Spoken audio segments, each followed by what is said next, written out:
I'm having some trouble with my headphones today, so I'm actually just not hearing things. It's a rough time. You're getting old, TJ. Maybe Part that's of the Zoomer Boomer generation. Oh yeah. You're simultaneously a Zoomer and a Boomer at the same time. What? All right. It's a Boomer. Here's the draft. It is going to be a Gut Corki taking on Alistair and Katarina to start things off in the ban phase. After Corki got the one kill for Vague in that last team. Clearly the most powerful character. They're like, no more. Never again. Get out of here, Corki. He stole the Drake and got a solo kill deep in the opponent's jungle. That's pretty good. Genuinely sick Corki gameplay. Nothing else that game compared now, which is why Team Brawl Stars Pros lost. Their bans don't change. Alistair, Katarina, Akali. Team Vague. Yeah, identical bans. To hit those identical bans. I mixed up the teams there verbally. Team Brawl Stars Pros, who won game number 1, to be clear, grab themselves a Braum in the final ban. Corki's the only different ban here. I forgot what his ban was in game 1. Do you remember? No. Yeah. It took I just know he's so the only long different ban last here. time. We did the bans like 10 minutes we were later. Just kind of getting Yeah. Here first pick is Ezreal. the Ezreal as a first pick, which opens things up to a 1-2 response. Is interesting to me that the Ezreal is the first pick when you still have Lee Sin in this game, when you still have various top laners like Camille, who have been very heavily prioritized in this game. Although Team Well, the Vague weird don't thing punish to me- they grab the Darius. The weird thing to me is that Brawl Stars Pro's last game first picked Kai'Sa. They were going second, so it wasn't technically... It was their first pick, though. So their first pick was Kai'Sa, and they gave away the Ezreal. So now they're just taking Ezreal first. Maybe they're just kind of trying to flex their muscles, like, we can beat you with your own comp. It be fun.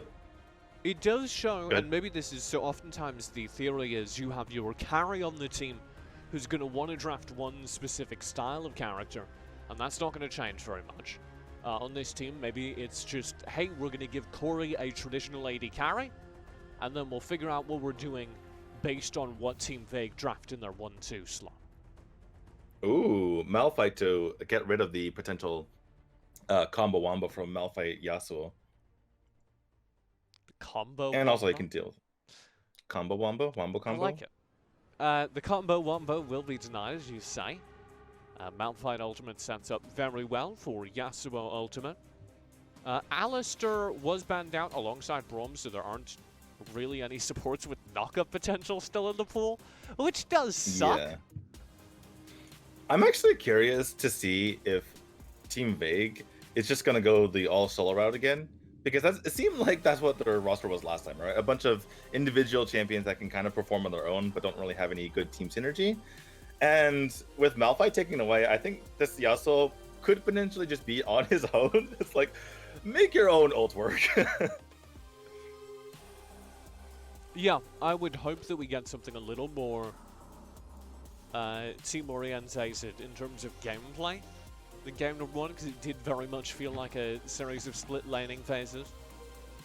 Brawl Stars Pros have taken away 2 big knockups now, with the Vi off the board as well. Just in case we have some newbies in chat, we want to cater to them as well. The reason why we're talking about Yasuo, his ultimate, is because you can only use your ultimate on someone who's been knocked up. And the only way that Yasuo himself can knock someone up is if he uses his first ability 3 straight times, and it lands 3 straight times. And it's normally a more melee attack on the first 2 times. So basically, it requires a lot of setup to do it himself. It's a lot easier for someone else to knock everyone up, especially with something like Malphite's ult.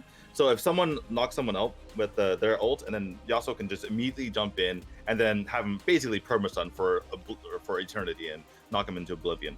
So that's why we're talking about Yasuo here. You do have the tornado from Yasuo as well.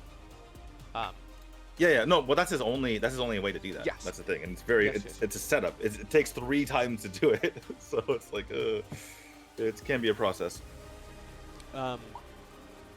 But he does have the ability to make it happen himself, just has to plan it out very carefully. Speaking of planning things out very carefully, Team Vague are thinking about this third draft. The other thing too is that like even not only is it hard to set up yourself, but if the opponent is really good, you can actually see when Yasuo has his Hurricane available to him, he starts glowing. And so stop throwing the TJ. Okay, the spectators can't see, but he's throwing this clock in my face and I can't focus on what I'm trying to say. Anyway, the opponent knows when he has his Hurricane, so they can like start getting ready to dodge. Anyway, Olaf Janna, there. Yeah. Talk about those picks. Janna gives you some of those knockups you're looking for on Yasuo. Olaf doesn't really combo with anything they have here. I would have looked for a Lee Sin so they had backline access. The Olaf is going to have a straight up bad time into Malphite, who is a tanky enough frontliner that they can deal with Olaf as a one-to-one, and also nobody has the reaction time to Ragnarok consistently when the ulti is coming in, but even if you did, it wouldn't necessarily stop you from eating that unstoppable force. That said, though, I think Olaf is one of the few champions who can rotate over to the solo lane and take out a Malphite, because usually he's too tanky to do that. And so I think that might be their goal here, right? Is to get an early lead by rotating Olaf over to the top side, combine with Darius, and then all of a sudden we have a dead Malphite, and that can start to get the game rolling. We do get a Lux, which I'm also going to throw out as a questionable pick into this draft, because Lux can really struggle into Olaf specifically. The Wind Wall also blocks the light binding. So I'm not a huge fan of this Lux draft. It does pretty well in lane versus Janna because it's kind of just better Janna. But that's the only thing I can think of. Otherwise, this is a bit of a misdraft, I think. This is Brawl Stars Pros just being comfortable, being able to throw OG onto any of the support carries and just saying, hey, let's do that. Yeah, I had the same train of thought as you. I was like, okay, pretty good against Janna, and then you look at the rest of the lineup like, oh, wait, not so good against Olaf and the rest. So, you know, they're going to have to get those early picks once more and just kind of shut Olaf down from the get-go, make sure he doesn't get going. Kind of hard to do because Olaf is a very quick jungler in this early stages of the game, but finishing off with Twisted Fate means they're going with a very similar strategy as last game. Going to have all that stun potential to their side, as well as 3 global ultimates here. TJ is throwing the clock in my face again. Yes, we're at 9 minutes 19 seconds. I think you vastly underestimate how long the drafts go. Last time it took us 10 minutes. This time, drafts 9 minutes take 10 minutes and 30 seconds, ladies and gentlemen. We have beaten the record. Oh my god! Stop it! You stop it! I'm just excited. The Jhin will be the final pick down there in the bottom lane versus the Ezreal. Jhin. That's an alright pick into Ezreal because you can punish Ezreal's mobility. You have enough range to be able to reach even past the Arcane Shift. And you can go toe-to-toe with the Mystic Shot, so actually pretty good.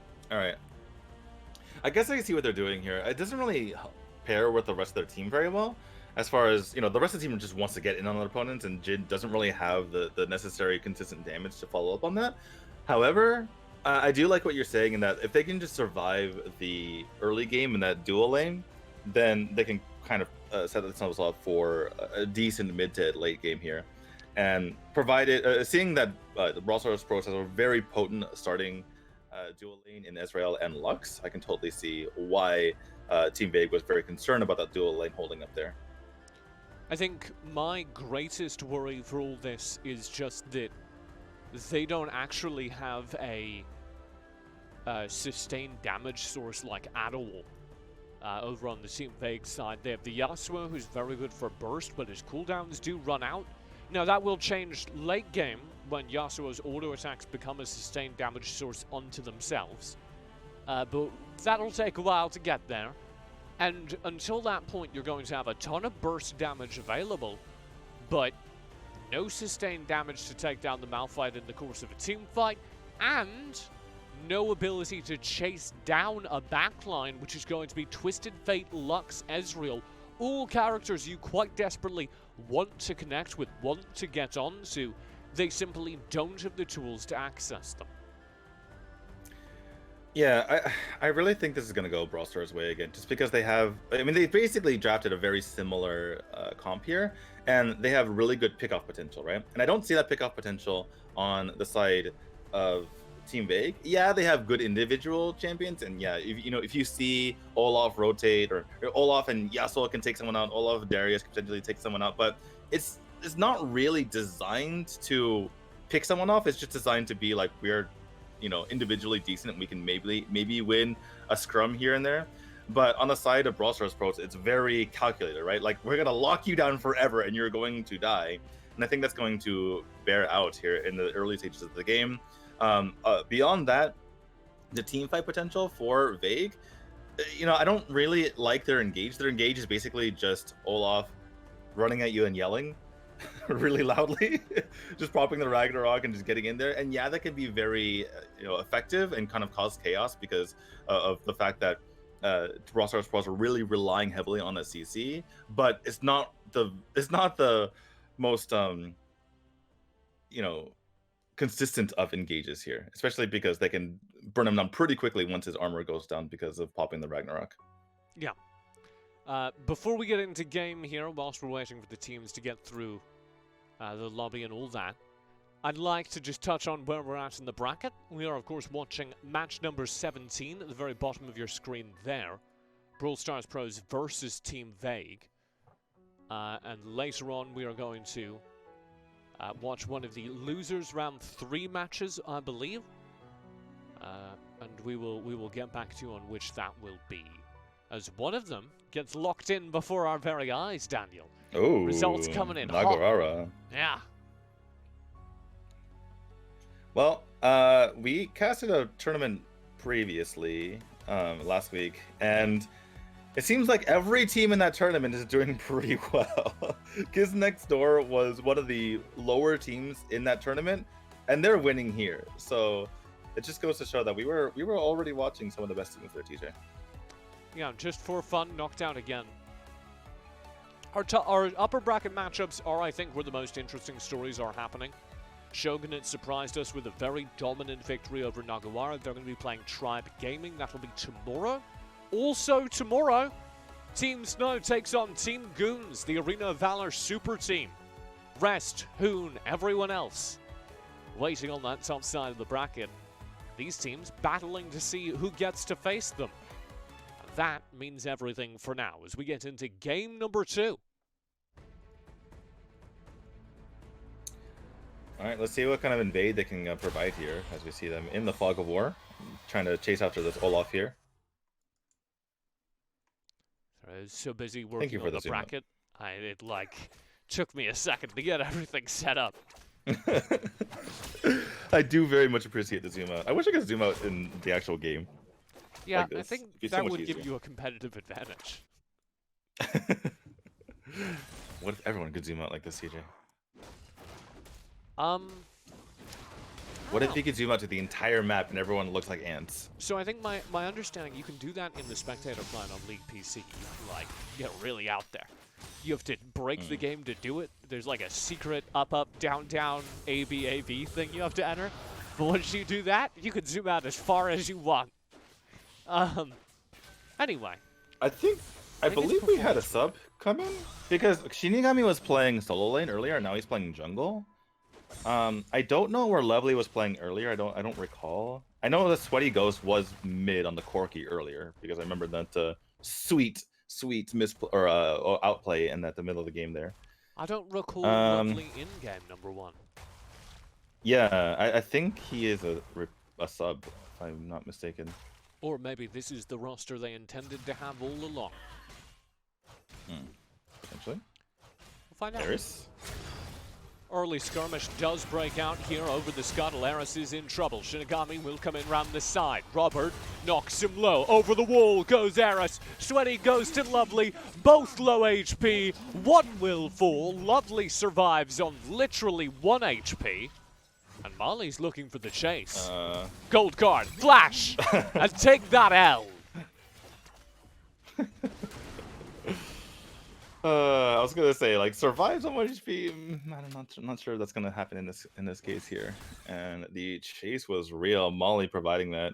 Molly will just go into the deeps of the jungle in order to get you. It seems he's ready to pull that trigger, especially with when his ult comes up.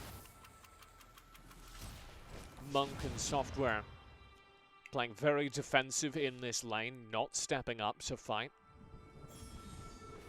Rather disappointing for me, because I was hoping this lane would be this secret source of damage for the team.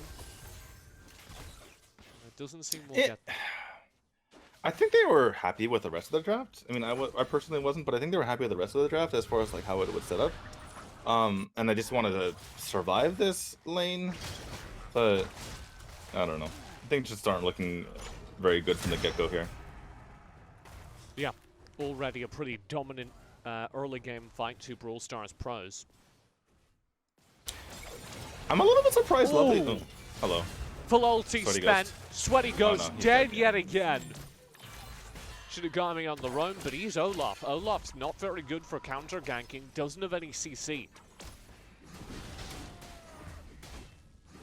He is if you want to call it slow CC. I from his do not. axe.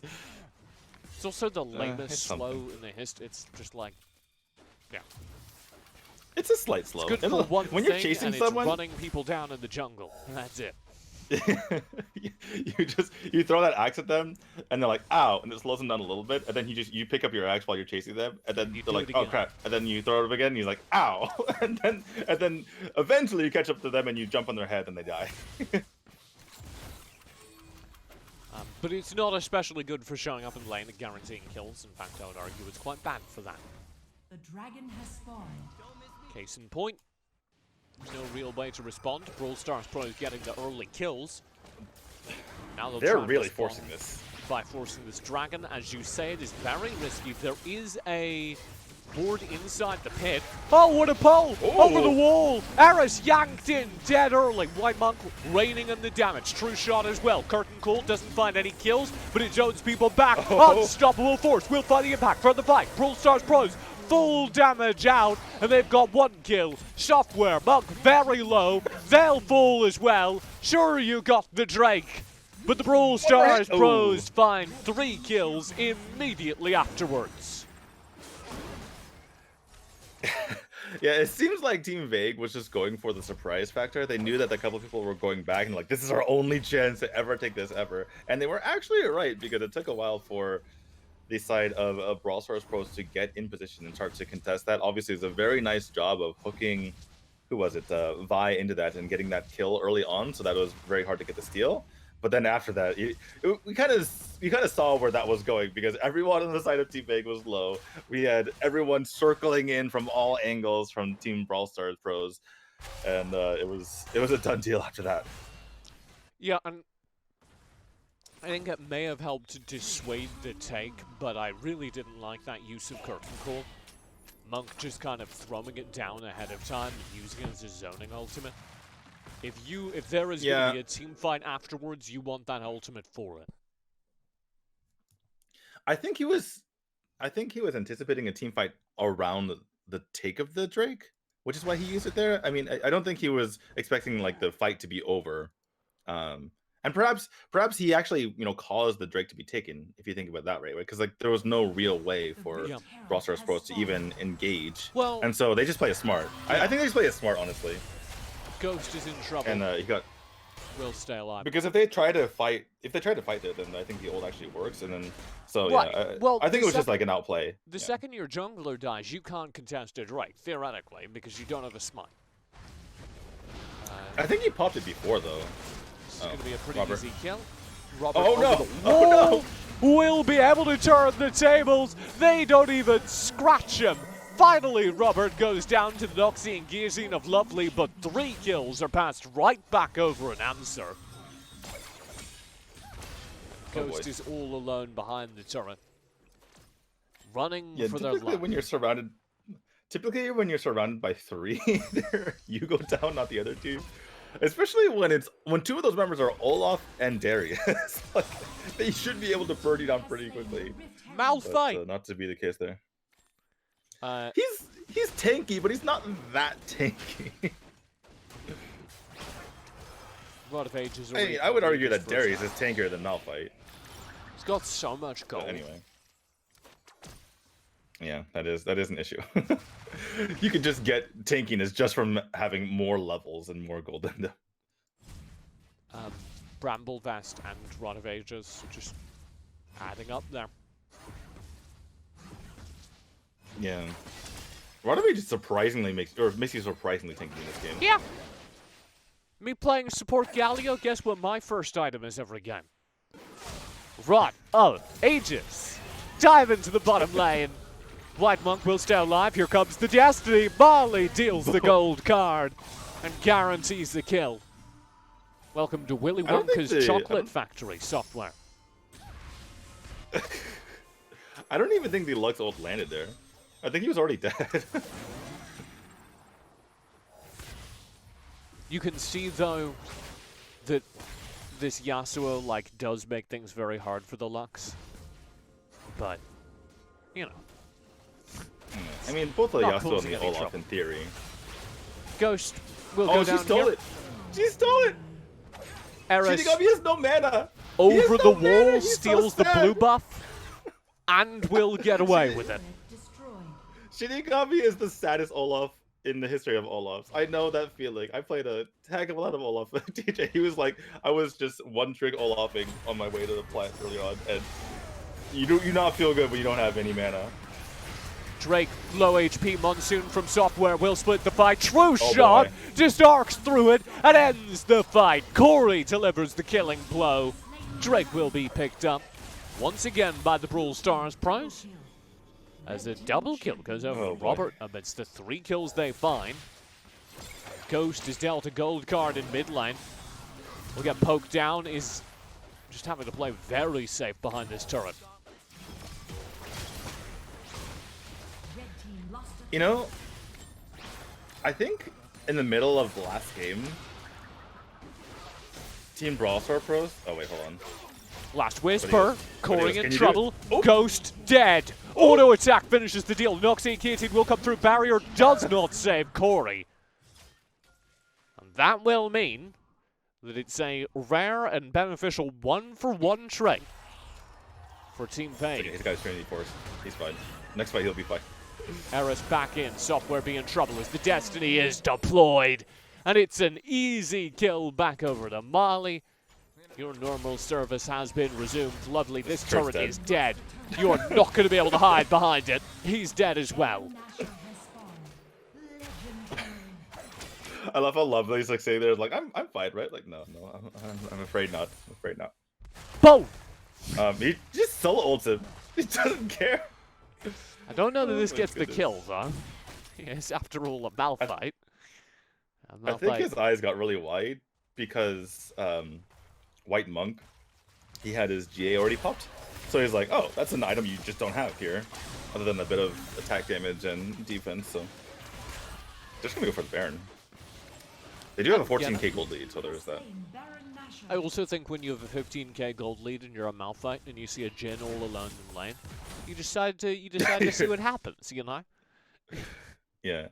Also because you figure Malphite's like he's gonna be in lane for a while, in that bottom lane, so it's like he's not gonna use it for team fights anytime soon. And also because the entire team's on the Baron, so you know if you're not gonna teleport there, you're probably gonna be in this lane. Yeah, I can see it.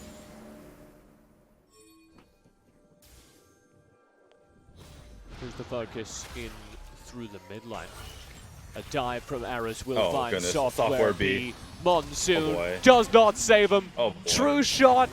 The ult from Eris and the final spark decimate the middle of this fight. Eris solos down Sweaty Ghost.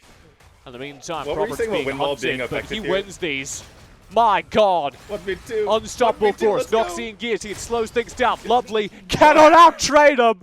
And that's going to be a kill over through the turret. He's got the minion wave. He won't chase. The game will Well, end that's in the meantime. Oh goodness. Victory. Oh boy. I guess this is what Team Vega was trying to avoid last game when they surrendered.